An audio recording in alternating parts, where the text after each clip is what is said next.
In IT these days, a lot of things have been virtualized, and it probably won't be long before practically every component will be virtualized. But what is an actual virtual machine and how do you create one? Well, stick around and watch this video, because we'll be going over just that.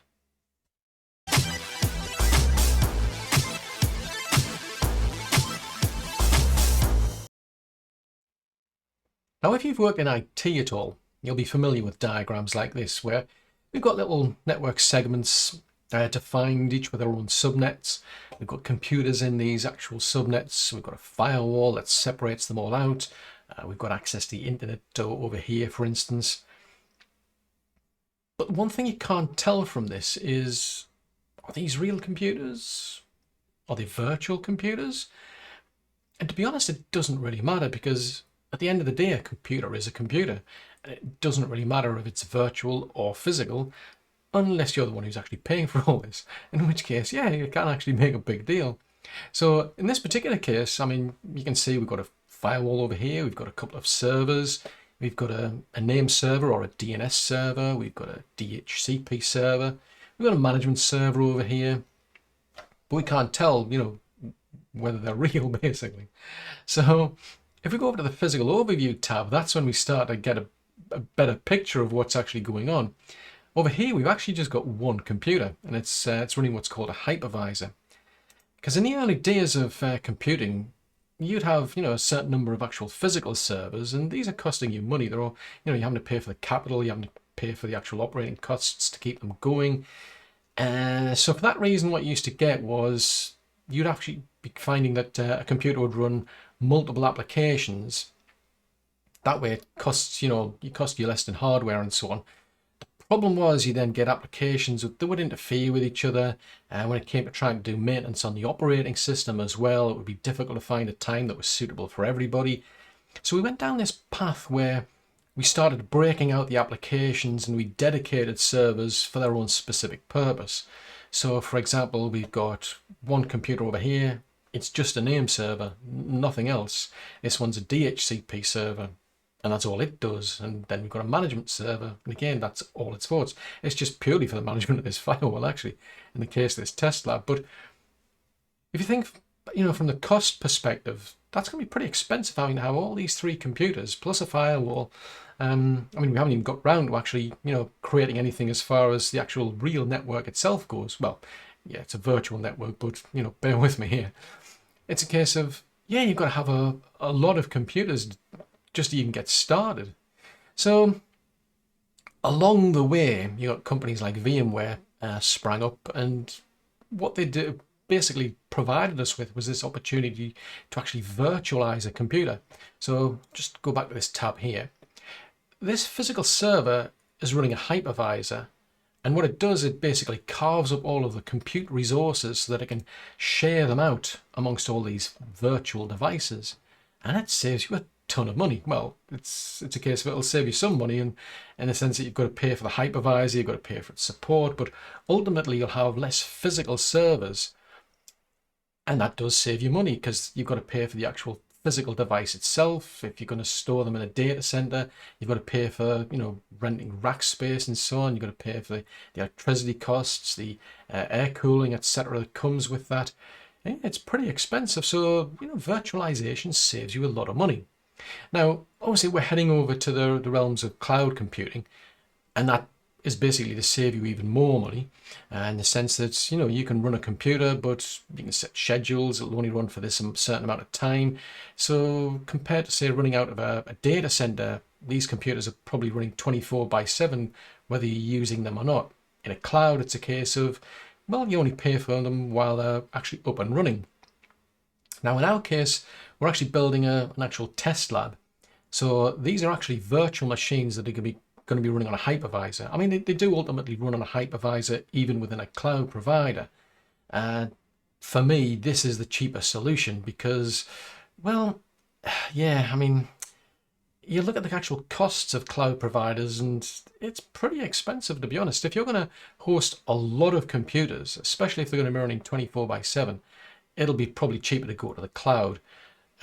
Here, on the other hand, this is just a lab. And one of the big benefits I get is there's no exposure here to the internet. I mean, yeah, I'm going to be allowing them access out to the internet, but I'm not hosting anything. I'm not bringing anything into, my network from the internet. So I get the the added benefit of security here. Whereas, put them on the cloud, yeah, you do have that risk unless you've got, dedicated link in the back, but then you're going to be sharing the devices with other customers unless you pay for dedicated, compute resources, which cost you more money and so on. So, when it comes to the perspective of, like the enterprise corporations, cloud, solutions make a lot of sense. But at the end of the day, for someone like me, just doing a test lab, it's cheaper to just running on my own bare metal hypervisor. And that's what I'll be going over in this video, is how to set up one of these actual virtual machines. Now, I've actually got to start with this one because, yeah, it's kind of a bit of a chicken and egg. This firewall is actually going to be providing access to the internet. And it's a case of, I can't really build that firewall until I've built that computer. Basically, it's because this particular firewall, it goes through like two sort of stages. It goes through a sort of like a command line process where you fill in some details, but then to finish the configuration, we've actually got to go over to a web browser and we've got to manage it that way. And I'm treating this lab as if it was, similar to an enterprise network. So all of this lot is just grayed out effectively. This is just one big cloud. You can see it's like a private IP address on the internet. And the reality is we're literally going through, two different firewalls to get out to the real internet. I mean, all the IP addressing I've just really made up on the fly. Once this video series is finished, this will all get wiped, and I'll build a completely different network with different IP addressing for security reasons. But for the sake of this video, these are the IP addresses we're going to use, and from the perspective of these virtual machines, this is all they're going to see. You go and talk to the firewall, and the firewall will get you access to the internet. The firewall just goes to the next hop, and that's it. It gets out to the internet. It's not really interested in, all this stuff going on here. This is all we need to know as far as this virtual network goes. So we're going to start with this particular computer because, as I say, it's dependent on being able to get that firewall up and running. We have to get this actual virtual machine built first. And it's going to be easy enough to do because it's just I'm going to put on a basic operating system. We're just going to use Linux for this demo here, and it's a case of pretty easy to do, not a great deal, but I'll show you how to get started first. Now, when it comes to this lab, I don't need anything wonderful. I don't need, redundancy, being able to do vMotion, that sort of stuff, to, migrating a virtual machine from one physical computer to another. So it's a case of, I've opted for VMware's ESXi. So this is a bare metal hypervisor. So it runs on a physical computer. It is the operating system that runs on the computer, and then it divvies up all of the actual compute resources to the virtual machines that you install. Now, you can go for any hypervisor you like. It doesn't really matter. The principle is the same, and it's it's going to be the same if you go onto cloud providers. You're creating virtual machines that are really running on hypervisors. They're just shielding you, if you will, from the actual hypervisors themselves. And if you're doing this like on an enterprise level, you'd be running something like vCenter, for example. So you get a completely different interface, much more manageability, and so on. But in our case, it's just a lab, so I can get away with just one physical computer and running the standard hypervisor. So that's what I've done. Is I've downloaded ESXi for free. I've got an actual free license to run it. It doesn't give me all of the features, but I don't need all of the features. This will cover all of the sort of things that I need for doing my lab work. And it's easy enough to install. And as I say, it's free. I mean, yeah, it's proprietary, but it's still free. So, I mean, if you're interested in something like this, then yeah, go and check out my other video, because I've actually done a video on how to install the free version of ESXi. But from a big picture, it doesn't really matter which hypervisor you use. It's entirely up to you. But for the sake of this video, we're just going to carry on with using ESXi. And before I can actually create a virtual machine, I've got to lay the foundations. So if we just go over to the diagram here, this is the logical representation. All of this lot here is just virtual machines, basically. This is the physical part of the network. If we go over to here, we've got a hypervisor in a network talking to a firewall. There's nothing else there. So it's kind of like really just, for me, it's basically like I'm just treating this as if it was a real physical network. You'd have to put in all of these physical connections first. That'll be typically switches, for example. And then it's, once that's actually done, then you can actually create your computers, plug them into the network, install the operating systems and so on. So that's the first thing we've got to do, is actually build the network itself. So when it comes to ESXi, because we're running the standard version, our only option is standard virtual switches as such. I mean, we could split this up using VLANs, but I'm trying to keep it as simple as I possibly can. So I've got 4 switches here, each representing all 4 of the networks. Now by default, ESXi comes with vSwitch 0, and I'm just going to leave that as is. So this is the switch that's connecting us effectively to the physical network, and these are our other 3 virtual networks. So I'll go back to the diagram here.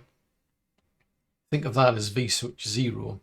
We've then got a management network switch, we've got an infrastructure switch, and then we've got what I've called Lab 1 switch. So very easy to build. Just click on the button there which says add standard virtual switch. You'll give it a name. If you want, you can change the MTU, if you want to use jumbo frames, for example. What it does by default, it'll pick a link, and it's typically one that's not in use. You can see I've got the 3 network cards I can pick that aren't being used, because network interface card number 2 is what the computer is actually plugged into the physical network with. But I don't need one. I don't need any connectivity to the outside network for these lab segments other than through the actual firewall that we're going to build. So for that reason, even though that network card's down, I actually take the network card out. So that way, none of these virtual machines that exist on this switch can actually connect to the outside world without going through the firewall. Now, VMware has obviously purchased a license for CDP, which is Cisco's proprietary discovery protocol. We don't actually need that. So for these switches that I've got, I've just disabled it. When it comes to the security features, I'm just leaving them all on reject, because we're not going to actually install any nested virtualization, or at least not in most of the sort of projects I'm running. So I can just leave those on the default settings of reject. And it's just a case of, rinse and repeat and create all 3 of these virtual switches here. Now, what's interesting is, although I like to think of a virtual setup in the same way as a physical one, it is kind of this little extra feature we've got to do though for when it comes to the virtual side, or at least when it comes to ESXi, which is, although we've got virtual switches here, you can't actually plug computers or virtual machines into them until you actually put a port group in. So we've actually got to create these port groups as well. Now by default, the server comes with one called VM network. So this is where you actually build your virtual machines and plug them into this network. And then you've got another one, which is the management network, which is the management interface of ESXi itself. So I've got to create a separate port group for each of the individual switches that we've got. And then once you've built these port groups, when you build a virtual machine, you'll be able to pick either the VM network, the infra network, management network, lab network, and they'll be patched into that whichever virtual switch, that port group connects to. Easy enough to do, just click on, add port group, give it a name, pick the switch that you want to plug into, and that's pretty much it. You can actually change the security on a port group level versus inheriting from a virtual switch, but to keep things easier, I'm just leaving all those sort of settings at the virtual switch level. The idea would be I would create a virtual switch specifically for nested virtualization and just set the settings there. Now, from a security perspective, you might be tempted to split these out, because these 2 here are part of the same physical network. But for me, I'm not really fussed, to be honest. It's a case of the management of this ESXi, well, go back to the physical level. The management of this physical server has to be done through the real network. There's nothing exists on this network here except the computer and a port from a firewall, a physical firewall that's patched into the same network. And I need to get management access of a hypervisor but that's it. The only other thing that needs access on this network is going to be the actual firewall. So I'm not really fussed about changing those settings within VMware's ESXi that I've got. I mean, yeah. I mean, if just go back to the diagram here, technically that's the management network, and yeah, that's the management network as far as the hypervisor goes.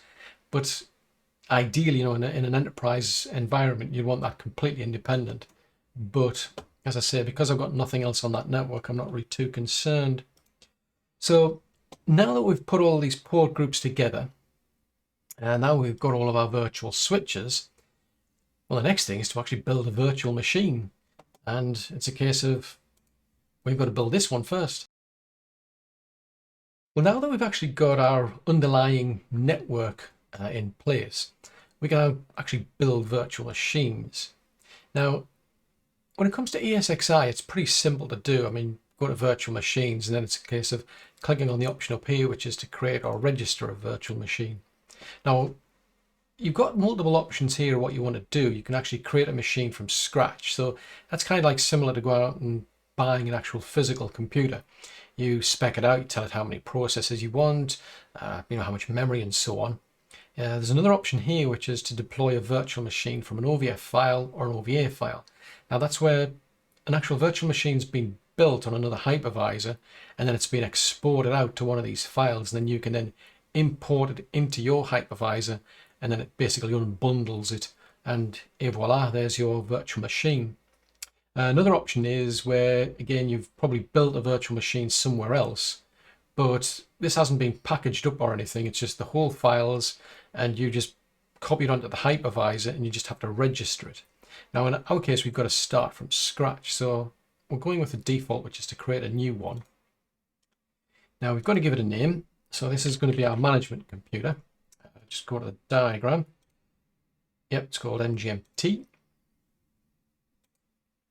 Now, the good thing with this particular hypervisor, quite a few of the hypervisors I've used are kind of similar in that they actually have built-in templates, so they more or less fill in all the blanks. But one thing you have to bear in mind, especially with VMware, is you've got to consider the compatibility. So by default, the hypervisor will pick virtual machines that are compatible with the version of the hypervisor you're actually running, or at least on this specific computer. But it's giving me like a list of like some really old versions I can see already.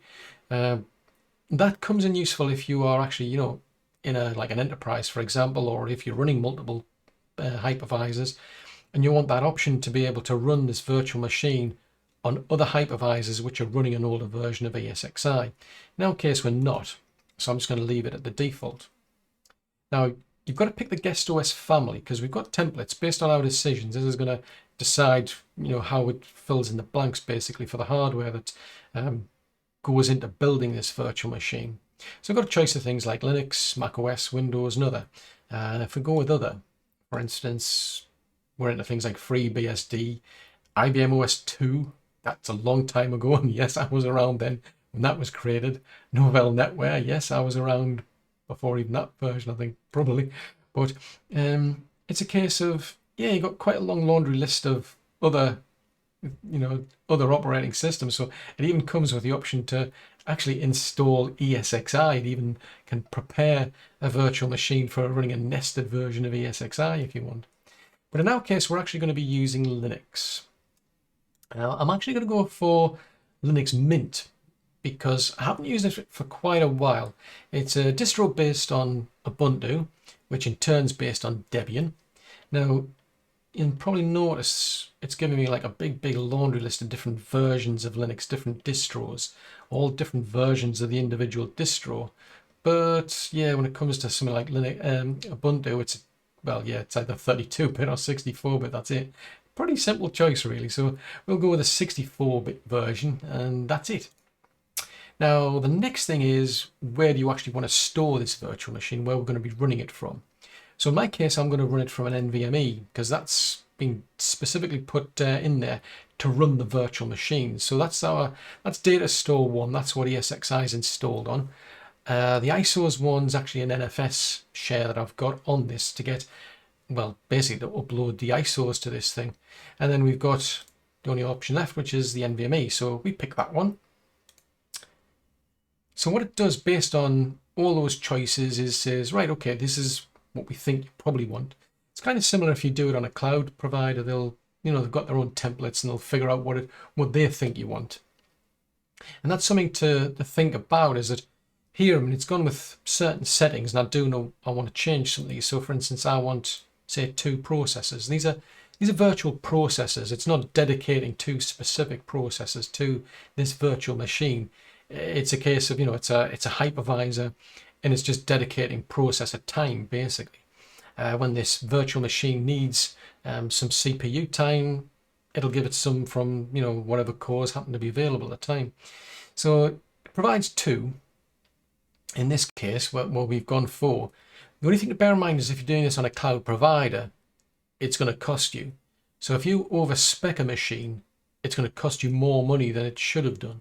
It's a bit difficult if you don't already have a baseline and you don't know what you're going to need, which can be tricky because obviously you need a certain amount of resources for the operating system and then for the application running on top of it typically.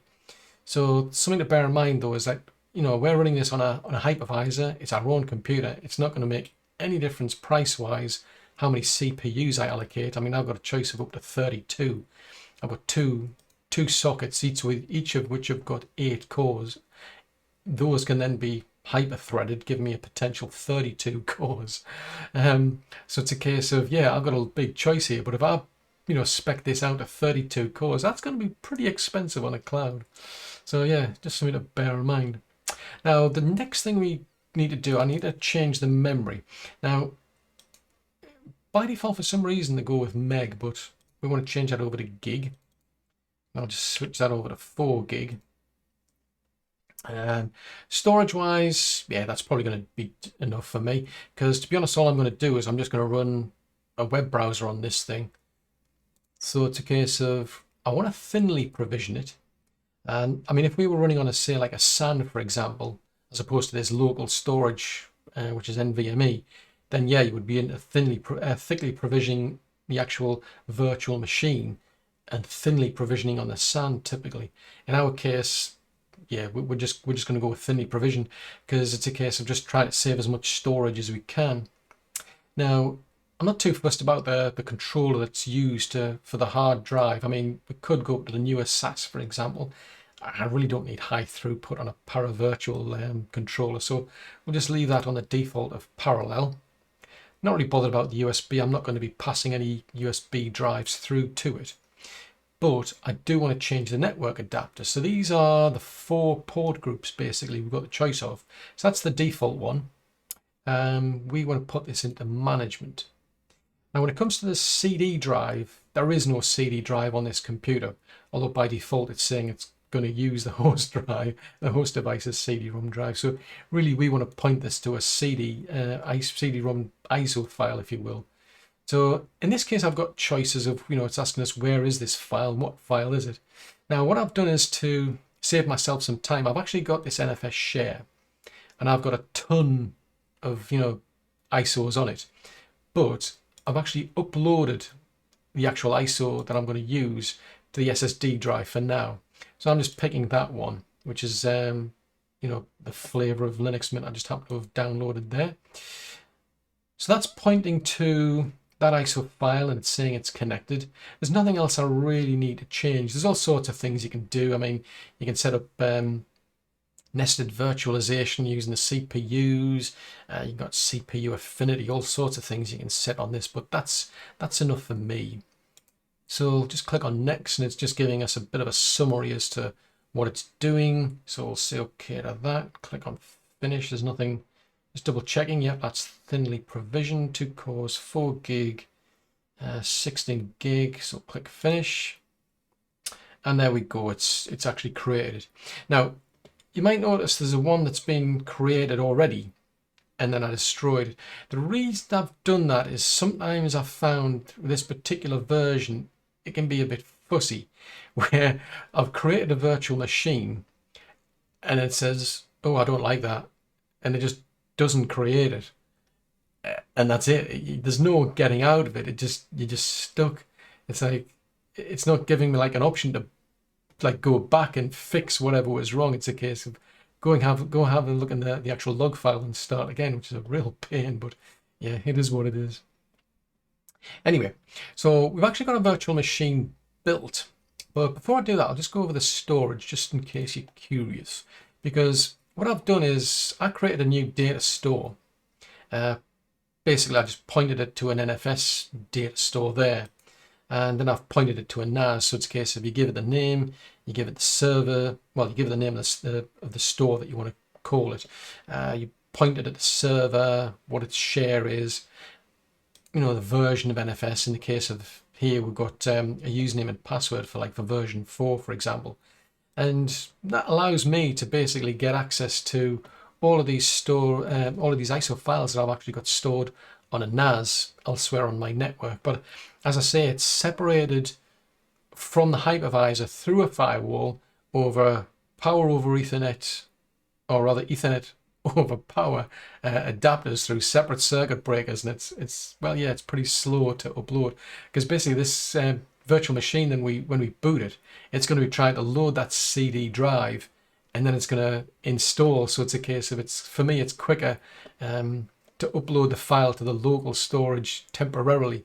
It's just a case of going, you go into storage, click on the data store, you can select data store browser and create a directory in here, then you can just upload it. Or in my case, I went to that particular one there, clicked on the actual file, told it to copy. So for instance, if I wanted to do Debian, I could tell it to copy it, and it asks, well, where do you want to copy it to? So that's another way of doing it. So you can upload the file from your computer, from a network share attached to your computer. It's very flexible in terms of what you can do, but I like to have my ISOs separate from the actual storage that I'm using for the virtual machines themselves, really, just for the sake of, it's an NVMe drive. I don't want to be wasting storage with ISO files. But anyway, now that we've actually got our virtual machine created, the next thing is to actually boot it up. So we'll just click to start it. I mean, there is another option up there, which is to power it on. But we've got access to a console. You can get access to a separate console if you like. With VMware, you can download its console, but automatically it's just booting. And what it's going to do is it's just going to boot up Linux, and it'll end up on basically it's just a case of like a demo version of Linux, because you can actually run Linux from a CD effectively, and yeah, you can test it out, you can try it out, see if you like it. If you do, then you can actually install it. So it hasn't taken too long, so you can see it's just getting there, and there we go, we've now got Linux up and running. So that was just loaded up from an SSD drive. So just move that about that, because it's been a bit weird with the windows there. I mean, we do get a bit of information, on the processor utilization, memory utilization. Just takes a bit of time to catch up, but it's really easy to install this now. It's actually booted off the CD. I mean, whatever I do on this, it's not going to get saved anywhere. It's because it's just a live copy of Linux, but it's easy enough to install. So I'll just double click on the actual CD to install it. I mean, it is complaining up there about the moment because it can't get access to anything. I don't have anything like DHCP, for example, so it can't get an IP. So it's being a bit, it's being a bit of a pain, because it's constantly complaining, oh, I'm not network connected to anything. But yeah, whatever. So it's really easy to install because I've got to pick a language. In my case, yeah, as you can probably tell, English is my native language. So pick that and then click continue. Now I've got to pick the actual keyboard layout. Now, for me, it's an actual UK keyboard that I need. Lots of choices, but I'll just go with a bog standard UK keyboard. And you can actually test it while you're doing that. You've also got an option of installing some extra media codecs, which, to be honest, I don't need, because, yeah, I'm just going to use this, to run a web browser, basically, to manage the firewall. So just click continue and ignore that. And it's thinking about it. Quite like that. It's giving you a little progress bar as you go along down there. Now, you've got choices on what you can do. You can make your own decisions for how you carve up the drive. There's even an option to actually encrypt the drive if you want, but I'm not too fussed about that. I'm not storing any particularly sensitive data on this. and it's all going to get blown once, once the actual video series is finished, this all will get wiped, and because I'll just build it from scratch with different IP addressing and everything, probably even a different operating system depending on how I find this Linux Mint. But in any case, just go with the default option there. So it's just going to wipe what is effectively a completely empty file anyway. But anyway, click on install now, and then it goes up to the next bar. So it just says, all right, are you sure you want to do this? So yeah, we'll. We don't care. And the only thing really now is, well, what time zone are you in? So for me, we're at the center of time. We're at GMT 0. So go with London there.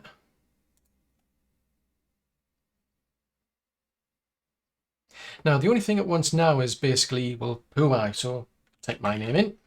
And based on that, it's a case of that's going to use that to decide, what's the user account going to be. We're going to name your computer this based on that, but we don't want that. We want to call it that. Because bear in mind, the actual name that we gave it in the hypervisor has no reflection on what it gets called here. I'm pretty sure when you run workstation, it takes account of that. And it actually is clever enough to load information based on the template. But in this case, it doesn't. So we've got to change things, shall we say. So I'm just going to give this an easy enough password for the video because I want to make my life as easy as possible. Again, I mean, in the real world, even if it's a lab, you still want to use complex passwords and so on. Now we've got choices, log in automatically, which I don't particularly want to do. Force an option to encrypt the entire home folder as well, but yeah, that's about as far as I need to go really. So then just click continue, and now it's just going to install. So this should go a lot quicker for me than when I was actually installing it through the NFS share that I had, and that's just because of the fact that my NFS share, it's on a NAS, which is, yeah, it takes a long time to get access to it. It's kind of nuts because the physical server is in the same room as the actual NAS server itself. It's just taking a long way to get there. It's going, from one floor of the building to another through a firewall. And yeah. So in any case, it was, even though it's quicker to actually load this through the SSD, it's still going to take a bit of a while. So yeah, rather than watching paint dry, I'm just going to let this finish off camera. And then once it's done, I'll bring you back. Well, we've finished our installation of Linux now. So it's a case of, we've still got it's like a live CD demo, if you will, running. And you can tell that by the fact that it's got that option to install Linux Mint. I mean, it gave me a choice, like a dialog prompt to actually continue, to restart or something. But I actually closed the dialog box down because what I want to do first is I just want to shut this computer down. So let's go to the quit, I want to shut down. Because basically what I want to do is I want to disconnect the CD-ROM drive from here. Yes, it's saying there, please remove the medium and then press enter. But I'm not going to do that quite yet. I'm just going to do that now. Because it's going to shut down anyway. I'm not too fussed about that part. It's just the trouble is I don't have like VMware tools installed to detach it that way. So what I want to do is I'm just going to go into the settings here. I'm just going to make sure that I reset this back to the host device. Because sometimes what I've found is it'll boot up and then it'll try to boot up off that CD. So at least now there's nothing attached at all. See, nothing. So I'll boot this back up again. Again, I've got choices. I mean, you can power it on from there if you want. The only options in terms of controlling the computer are, you can power it on, power it off, you can suspend it, you can reset it, but you don't have like real control of doing like a graceful shutdown until we install VMware's tools. But the trouble is I can't do that until I'm connected to the internet, and I can't do that until I've got access, well, until I've installed the firewall. But anyway, we'll just log into this computer now because it's going to just keep complaining about not having any network access. So I can at least fix that. I mean, it's yeah, it's going to complain about the fact that the video drivers are of low quality, which I'm not bothered because we haven't installed anything from VMware itself to fix those sort of things. I don't want the dialog box. I'm just going to drag that a bit further out. I don't want this dialog box coming up on the startup. So I'll just close that, close that. So we've now got our actual operating system up and running, but we can't do anything until, as I say, we get onto the actual, the firewall installation. There's nothing we can really do as such, but what I can at least do is change the networking settings. So it's complaining about the fact that it's just complaining the fact it doesn't have an IP address. So I'm just going to go into network settings. I'm going to fix that here and now. And unfortunately, there's nothing I can do to change it, at least not yet. So it says it's wired, but it's just trying to connect. So I'll just click on that. I'll go down to IP4. So I want a manual IP address. So just have a look at my diagram here. So that's going to be, it's on the 172.16.18 network. So put that in. I think it was 10. 172.16.18.10. So it's a /24 subnet. That's easy enough to do. And we know the gateway. We're just going to use the last IP address in this example. Doesn't really matter. I mean, some people use like .1 as the gateway. Some people use something in between. Whatever floats your boat, basically. For DNS, I need to set the DNS server. So that's going to be 1710.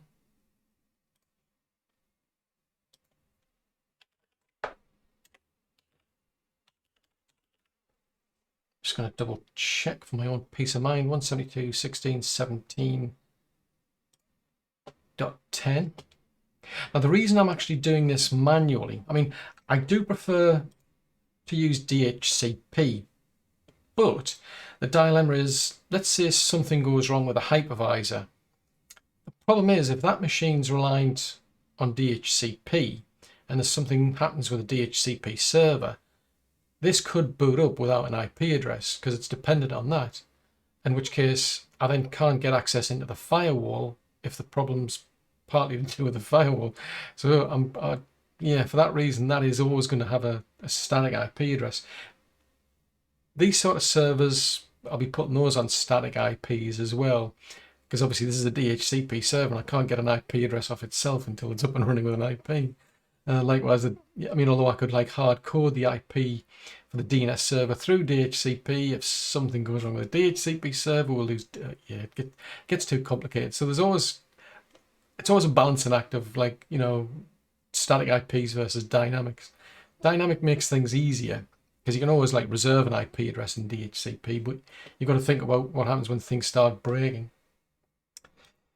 So that seems fine. So it's a manual IP address, and that's pretty much all we need. Routes, we don't need to put any routes in because it's already got a default gateway and that's it. I don't need to do anything for IPv6, so we'll just leave it at that. So we'll apply that. And now it's now saying that you're now connected, so that should shut it up. But the trouble is we can't do anything now. Until that firewall goes in, I can't test connectivity to the firewall. I can't test anything at all. So yeah, it's like a chicken and egg. I need this to be able to build a firewall, but I can't test it until the firewall's built. So yeah, it is what it is. But at least I've got a basic web browser. Although yeah, that's going to have to go. No, I'm not using that. I'm going to use something different. But as you can see, anyway, it's pretty easy to to install a virtual machine. At this stage, I can't really control the virtual machine itself. I can't go into here and tell it to do, say, like a graceful shutdown. It's going to be an abrupt power off. That's basically the same as you pulling the power cable out of a real physical computer, something you normally don't want to do because if it's writing to the drive, you could trash the drive, in which case it renders the computer inoperable. So yeah, you normally wouldn't want to do that sort of thing unless it's the last resort. Suspending it, it'll just literally, it just saves the entire state of the computer to the file or files, depending on how it's breaking this up. And then when you power it back on again, it resumes the exact same state. But these really come into their own. I mean, you can see we've got all these bars and what have you, even on the console. These really come into their own once you've got the VMware tools installed. And when it comes to Linux, I'll just use the open VMware tools for it. But that's pretty much as far as I can go for now. So I'm just going to shut this computer down. And then it's a case of, next we need to be building the actual firewall. Well, thanks for making it to the end of this video. I really do hope you found it useful. If so, then do click the like button and share, because that encourages YouTube's algorithm to suggest it to other people who might find it useful as well. If you're new to the channel and you'd like to see more content like this, then yeah, do subscribe. Just remember to click the little bell icon though, that way you'll get notifications when I send new content out. If you've got any comments, any suggestions, if you want to leave any feedback at all, please post that in the comments section below. And if you'd like to support the channel, I've left links to both Patreon and PayPal in the description below. But above all, thanks very much for watching. I'll see you in the next video.